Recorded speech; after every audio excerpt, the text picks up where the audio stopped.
going on, guys? This is Gene Jensen, and today I'm standing on the bank of a lake that I've never seen before, and this lake is full of grass. So the video I want to do today is I'm going to show you how I rig up and how I fish grassy lakes from the bank.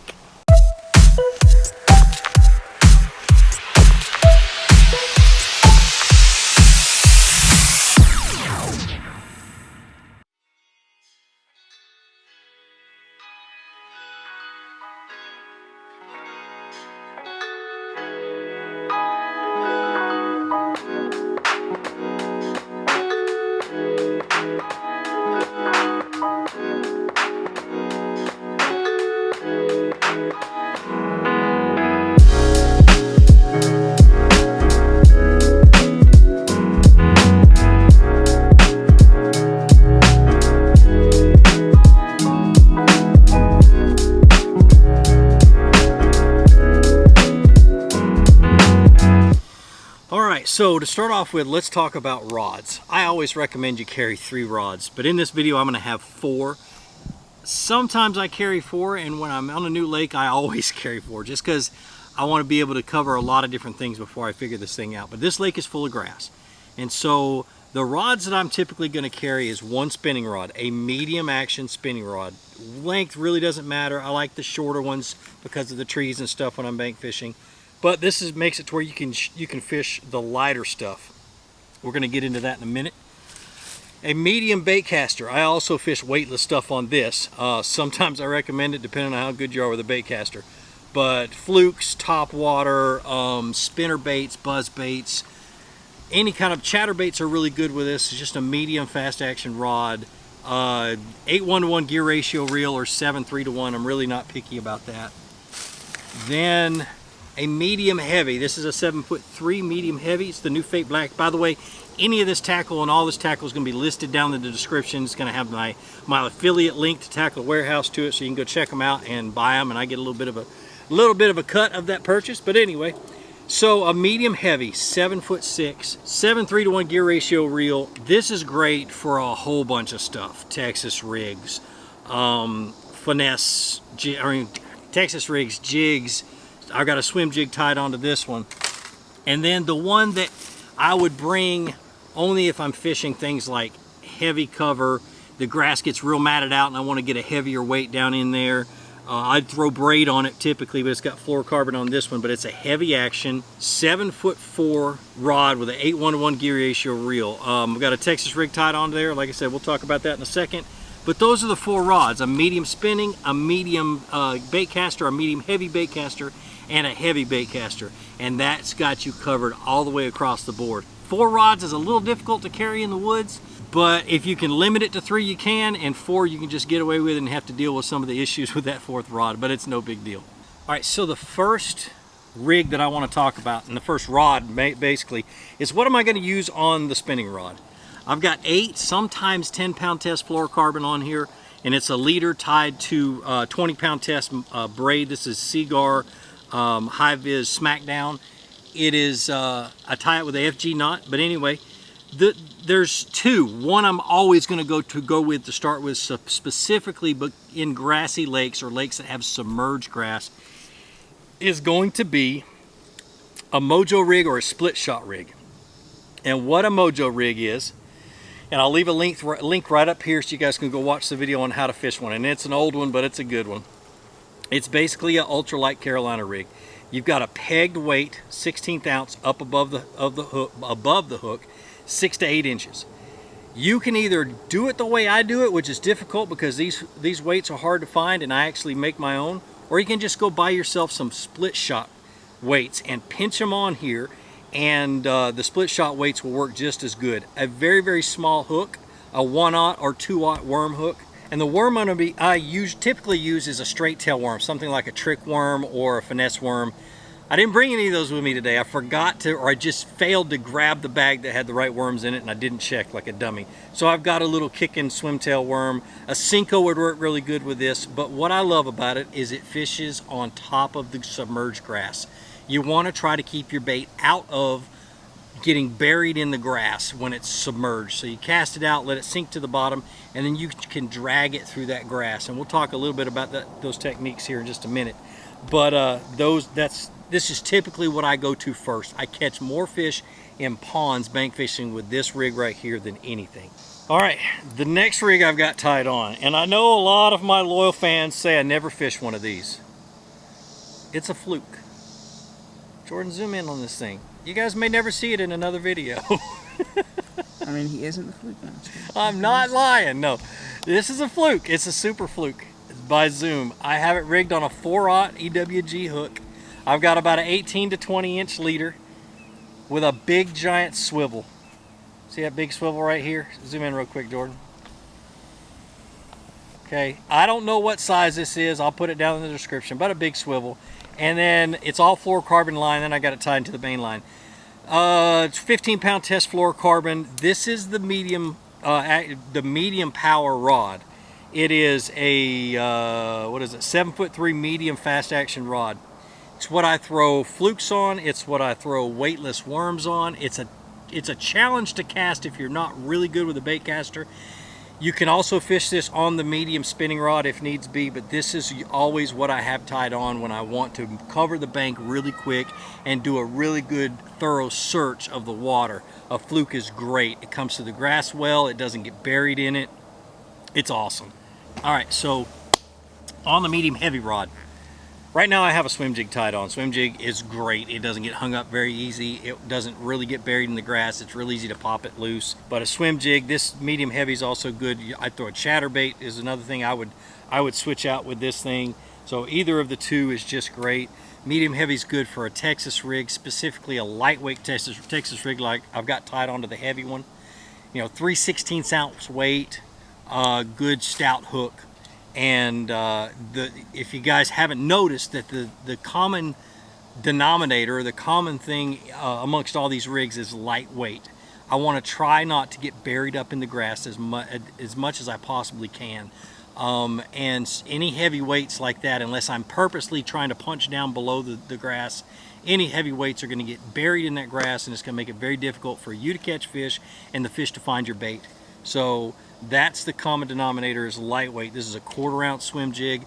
I wouldn't go up to a 3/8. I wouldn't go up to a 1/2 ounce.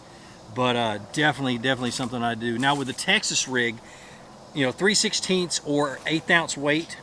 I've got a 1/0 hook and just about any soft plastic that you want to use. I love to use the Ninja Tail from 13 Fishing. It's got a lot of kicking action. It makes a lot of movement. I've dipped the tail in JJ's Magic on this green pumpkin one, and it really it works great. But other things that I fish on this type of a rig is a Cinco.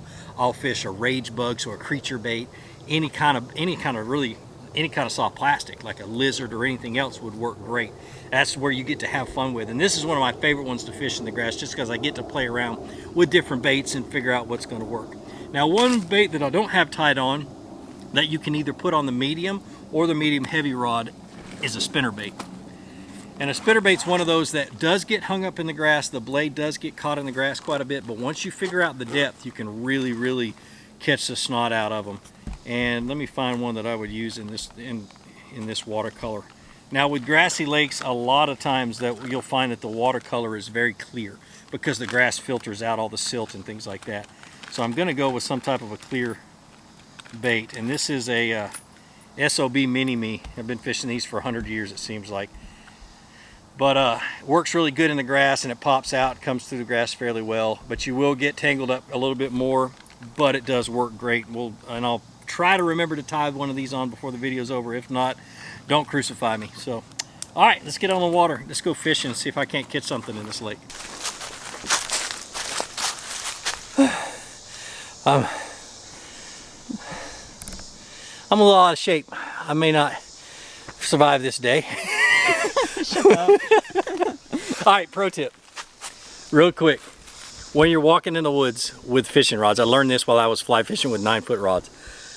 Turn your rods around backwards facing behind you. That way they won't get hung up as easily in the limbs and stuff as you're walking through the woods. You have more control over the butts of your rods, and as you're walking forward, everything will go around those rods and less likely to get hung up. So be sure you just walk like this. All right, so basically, just like with any lake that I'm fishing from the bank that I've never seen before, I always try to start with the steepest bank that I safely can fish. And especially with grass lakes. And let me explain why. Typically the steeper banks, that steepness goes all the way down into the water. And so you're near the deepest water. And you're near an area that does not, the grass isn't going to grow at a certain depth. And I want to find that place. I want to find that spot where the grass starts to grow and where beyond it there is no grass. We call that a hard edge. We call it a grass line. You've got an inside grass line, which a lot of that happens when the lake is flooded. You'll have an inside grass line that the bass will get on. And you have an outside grass line that you really want to be a hard edge where it goes from lots of grass to almost no grass at all at the bottom. All right, so let me explain. So a grass edge or a hard edge or outside weed line, imagine it as a fence. You walk up to the fence, you can't climb over it, or you don't want to climb over it. You're going to walk along that fence until you find a gate or find something you're looking for or whatever. And what a hard edge does is it moves bait fish and it channels bait fish along that hard edge, and naturally the bass are going to hang out there. And so it's a highway, it's an avenue for bass to feed. And so I'm going to be making multiple fan casts from the bank, dragging it up to that spot where I start to feel the grass, and that's where I'm going to spend the majority of my time, shaking whatever I've got. Texas rig, jig, a Tokyo rig comes to mind. I'll link that down in the description. But anything that comes right, you can pull right up to the grass, leave it on or close to the bottom, or leave it caught in the very edge of that grass and just shake it. And that's perfect. And that's, like I said, it's like a funnel. It will concentrate the fish. In nature, almost everything that I know of, deer, squirrels, turkey, they love edges. They hang out on the edges of tree lines. They hang out on the edges between, you know, where like pines and oaks are, or groves and things like that. But it's natural in nature for things to hang out on edges, and that's kind of what I'm looking for to start with. Key spots on the pond. All right, so this spot I'm standing right now is pretty deep, and it is so deep that grass line that I'm looking for is literally 6 feet off the bank right there. So my key cast is not only going to be there to bury it in the grass. Shake a little bit of that grass off. There we go. But I'm gonna cast parallel to the bank as much as I can. So, you know, out just a little ways, just so I can get out past it. And I want to try to parallel that grass as much as I can. So I'm gonna throw out this way, throw out that way, and let it sink down. I really think the Texas rig will work better, but I'm gonna try this one to start with. And I'm gonna drag it pretty slow, or pretty quick, not pretty slow. Since I am using some type of a kicking tail, it'll definitely get their attention. There's a lot of turtles in this lake. Sure did. All right, so I just started to feel my first little blade of grass, a little bit of grass, and I'm just, like I said, look at me, I'm just slowing down, and I'm just shaking and working my way real slow through that grass. And really, I'm not going to spend a lot of time here. If I don't get bit right here, making fan cast all the way out and around, I'm going to keep moving until I figure them out, until I find a spot that's holding them.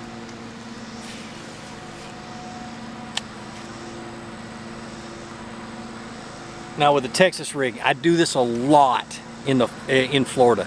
When you have tons of grass all year long, I'm always throwing a 1/8 ounce or a 3/16 ounce weighted Texas rig. And I'm just dragging it on the bottom. I don't want it to fall down into the silt. A lot of these ponds are really, really silty.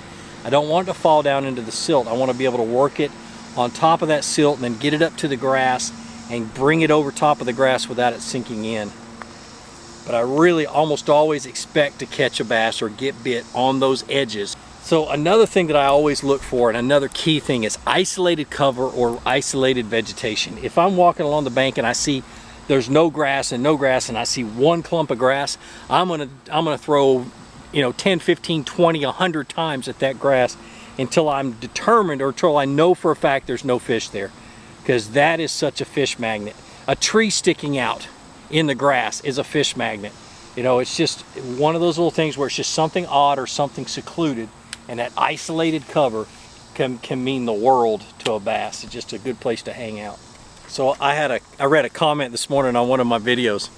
Guy was talking about, You know, he's been watching a bunch of my videos, a bunch of other guys' videos, and he's come to the conclusion that a bass is a lot smarter than he thought it was.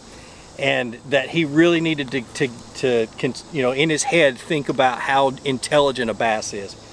Well, I had kind of an interesting response, and this is pertinent to this video. A bass isn't really smart, it's really moody. The bass will change its mood depending on the conditions, the weather conditions, the changing conditions. A bass hates change.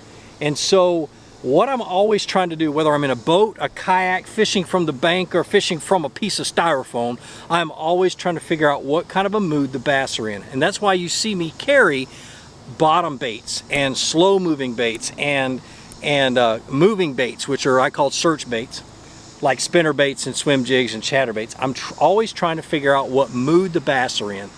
Once I've located a good area that has a lot of life to it, I'm immediately changing up between Texas rigs, spinner baits, or any kind of moving baits, trying to figure out what is going to trigger that bass to bite, because he may not want to.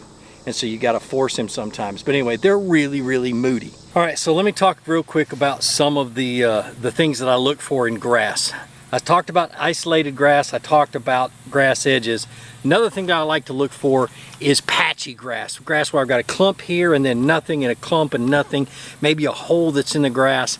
Those are huge key spots for bass. You'll get bites, you'll catch plenty of fish.